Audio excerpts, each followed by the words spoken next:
എല്ലാവർക്കും പുതിയൊരു വീഡിയോയിലേക്ക് സ്വാഗതം. അപ്പോൾ ഇന്നത്തെ വീഡിയോയിൽ ഉൾപ്പെടുത്തിയിരിക്കുന്നത് നയാഗ്ര ഫാൾസിൻ്റെ വിശേഷങ്ങളാണ്. നമ്മൾ വിസിറ്റ് ചെയ്തിരിക്കുന്നത് US സൈഡിലുള്ള ഫാൾസാണ്. അത് ബഫലോ എന്ന് പറഞ്ഞിരിക്കുന്ന സ്ഥലത്താണുള്ളത്, ന്യൂയോർക്ക് സ്റ്റേറ്റിൽ. അപ്പോൾ നയാഗ്ര ഫാൾസിൻ്റെയും നയാഗ്ര പാർക്കിൻ്റെയും വിശേഷങ്ങളാണ് ഈ വീഡിയോയിൽ കാണാൻ പോകുന്നത്.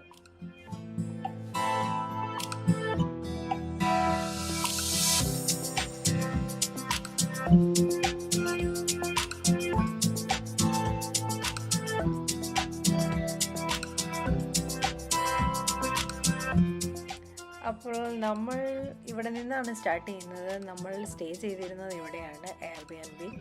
അപ്പോൾ ഇവിടെ നിന്ന് ഒരു 2 miles ആണ് നയാഗ്രയിലേക്കുള്ളത്. അപ്പോൾ ഫസ്റ്റ് ടൈം ആയത് കാരണം ഞങ്ങൾ നടന്നു പോകാനാണ് പ്ലാൻ ചെയ്തിരിക്കുന്നത്.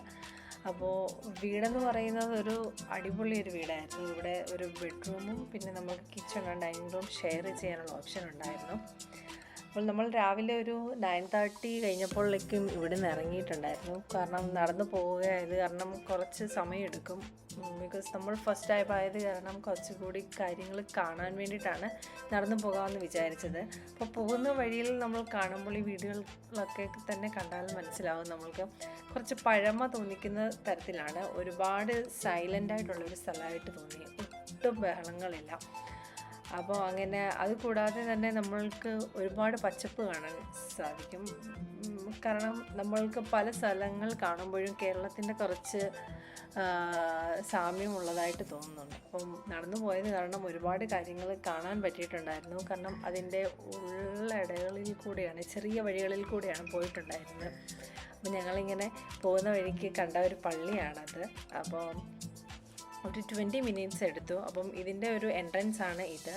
നയാഗ്രയുടെ പാർക്കിലേക്ക് കയറാൻ എനിക്ക് തോന്നുന്നൊരു 2-ൽ കൂടുതൽ എൻട്രൻസ് ഉണ്ട്. അപ്പം നമ്മൾ നടന്നു വന്നത് കാരണം എത്തിച്ചേർന്നതാണ് ഇവിടെ അത് നമുക്ക് കാർ പാർക്കിംഗ് സൗകര്യമുണ്ട്.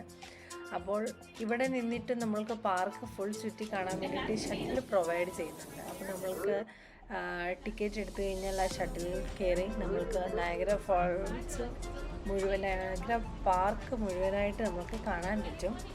അതുകൂടാതെ തന്നെ നമ്മൾക്ക് എവിടെയെങ്കിലും ഇറങ്ങി കുറേ അട്രാക്ഷൻസ് ഉണ്ട് ഇവിടെ. അപ്പോൾ നമ്മൾക്ക് അവിടെ ടൈം സ്പെൻഡ് ചെയ്യാൻ പറ്റും. അപ്പോൾ നമ്മൾക്ക് ഫസ്റ്റ് ടൈം ആയത് കാരണം പാർക്ക് ഫുൾ വിസിറ്റ് ചെയ്യണമെങ്കിൽ അങ്ങനെ ചെയ്യാം. അതല്ല എന്നുണ്ടെങ്കിൽ ഓരോ സ്ഥലവും എക്സ്പ്ലോർ ചെയ്തിട്ട് പോകാം. അപ്പോൾ ഫസ്റ്റ് സ്റ്റോപ്പാണിത്.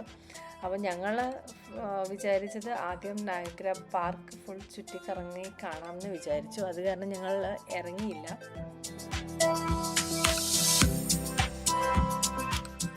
അപ്പം അങ്ങനെ നമ്മൾ പാർക്കിനകത്തേക്ക് കയറാൻ പോവുകയാണ്. ഇവിടെ ശരിക്കും പറഞ്ഞു കഴിഞ്ഞാൽ വളരെ കാമായിട്ടുള്ളൊരു പ്ലേസ് ആയിട്ടാണ് തോന്നിയത്. കാരണം ഞങ്ങൾ വിസിറ്റ് ചെയ്തത് വീക്ക് ഡേയ്സിലാണ്. പൊതുവേ തന്നെ വീക്ക് ഡേയ്സ് ആയത് കാരണം ആളുകളുടെ തിരക്ക് വളരെ കുറവായിരുന്നു. വീക്കെൻഡ്സിലാണ് പൊതുവേ ഇവിടെ ഭയങ്കര റഷാണെന്ന് പറയാറുണ്ട്. കാരണം ഇവിടെ ടിക്കറ്റ് എടുക്കണം, ഓരോ അട്രാക്ഷനിലേക്ക് പോകുമ്പോഴും ടിക്കറ്റ് എടുക്കണം. അപ്പോൾ അതിന് വേണ്ടിയിട്ടൊരു 2 hours ഒക്കെ വെയിറ്റ് ചെയ്യേണ്ട വന്നിട്ടുണ്ടെന്ന് ഫ്രണ്ട്സ് പറയാറുണ്ട്. അപ്പം അത് കാരണം ഇന്ന് വീക്ക് ഡേ ആയത് കാരണം വർക്കിംഗ് ഡേ ആയത് കാരണം ഇന്നിവിടെ നല്ല ആൾക്കാരുടെ കുറവ് അനുഭവപ്പെടുന്നുണ്ടായിരുന്നു. ഇത് നയാഗ്ര റിവറാണ്. നയാഗ്ര റിവർ ഏകദേശം 58 കിലോമീറ്റർ നീളമുള്ള ഒരു വാട്ടർവേ ആണ്. അതേപോലെ തന്നെ ലേക്ക് ഈരിയയും ലേക്ക് ഒൻറ്റാരിയോയും തമ്മിൽ കണക്ട് ചെയ്യുന്നത് നയാഗ്ര റിവറാണ്. അതേപോലെ തന്നെ US-നെയും കാനഡയും തമ്മിൽ കണക്ട് ചെയ്യുന്ന ഒരു ഇൻ്റർനാഷണൽ ബോർഡറായിട്ട് നിലകൊള്ളുന്നതും നയാഗ്ര റിവറാണ്. നയാഗ്ര ഫാൾസിൽ വെച്ചിട്ട് അതേപോലെ തന്നെ ഒരുപാട് ഫോട്ടോഷൂട്ട്സ് നടക്കാറുണ്ട്. Maternity shoots, wedding shoot. അപ്പം ഞങ്ങൾ പോയ സമയത്ത് 2 ദിവസവും ഞങ്ങൾക്ക് ഷൂട്ടിംഗ് കാണാൻ പറ്റിയിട്ടുണ്ടായിരുന്നു. രണ്ടും ഒരു വെഡ്ഡിങ്ങിൻ്റെ ആയിരുന്നു. അപ്പോൾ നമ്മളിപ്പോൾ അടുത്തേക്ക് എത്താൻ പോകുന്നത് നയാഗ്ര ഫാൾസിൻ്റെ അടുത്തേക്ക് ഒരു ലോങ് വ്യൂ ആണ് നമുക്ക് വണ്ടിയിലിരുന്ന് കാണാൻ പറ്റുന്നത്. അതിൻ്റെ സൈഡിലായിട്ട് നിന്നിട്ട് ഒരു ബ്രൈഡിൻ്റെ ഫോട്ടോഷൂട്ട് നമുക്ക് കാണാൻ പറ്റും. ഇതാണ് ആ ഫോട്ടോഷൂട്ട്. അപ്പോൾ നമുക്ക് വേണമെങ്കിൽ ഈ സ്റ്റോപ്പിൽ ഇറങ്ങാം. അതല്ല എന്നുണ്ടെങ്കിൽ നമുക്ക് പാർക്ക് ഫുൾ കണ്ടു കഴിഞ്ഞതിന് ശേഷം നമ്മൾക്ക് ഓരോ സ്ഥലത്ത് വന്നിട്ട് ടൈം സ്പെൻഡ് ചെയ്യാൻ പറ്റും.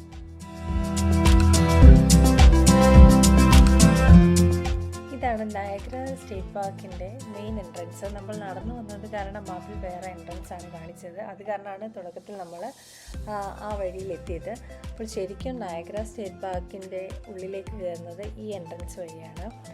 അതേപോലെ തന്നെ നയഗ്രയിലെ വേറൊരു പ്രത്യേകത എന്ന് പറയുന്നത് ഇവിടുത്തെ പാർക്കാണ്. വളരെ മനോഹരമായതും വളരെ വലിപ്പമുള്ളതുമായ ഒരു പാർക്കാണ് നയഗ്രയിലെ പാർക്ക്, സ്റ്റേറ്റ് പാർക്ക്.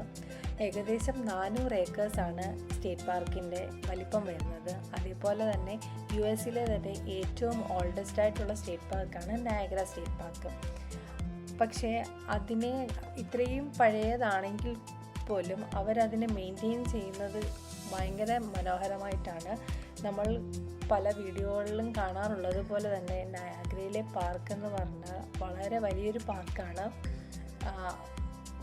അതിശയം തോന്നിപ്പിക്കുന്ന തരത്തിലാണ് അവരത് മെയിൻറ്റെയിൻ ചെയ്യുന്നതും. വളരെ ക്ലീനായിട്ടുള്ളൊരു പാർക്കായിട്ട് നമുക്ക് കാണാൻ പറ്റും. അതേപോലെ തന്നെ ഇതിൻ്റെ നെയ്ബർഹുഡിൽ താമസിക്കുന്ന ആൾക്കാരൊക്കെ ഫ്രണ്ട്സുമായിട്ട് കുറച്ച് സമയം സ്പെൻഡ് ചെയ്യാനും ഡോഗ്സുമായിട്ടൊക്കെ വന്ന് ഈവനിങ് ടൈമിൽ ടൈം സ്പെൻഡ് ചെയ്യാറുണ്ട്. അങ്ങനെ നമ്മൾ പാർക്ക് ഫുള്ള് ചുറ്റി കണ്ടു കഴിഞ്ഞു. ഇനി അടുത്തത് ഓരോ വ്യൂ പോയിന്റിലേക്ക് പോവാണ്. അതിൻ്റെ വിശേഷങ്ങളുമായി അടുത്തൊരു വീഡിയോയിൽ കാണാം. അതുവരേക്കും ബൈ.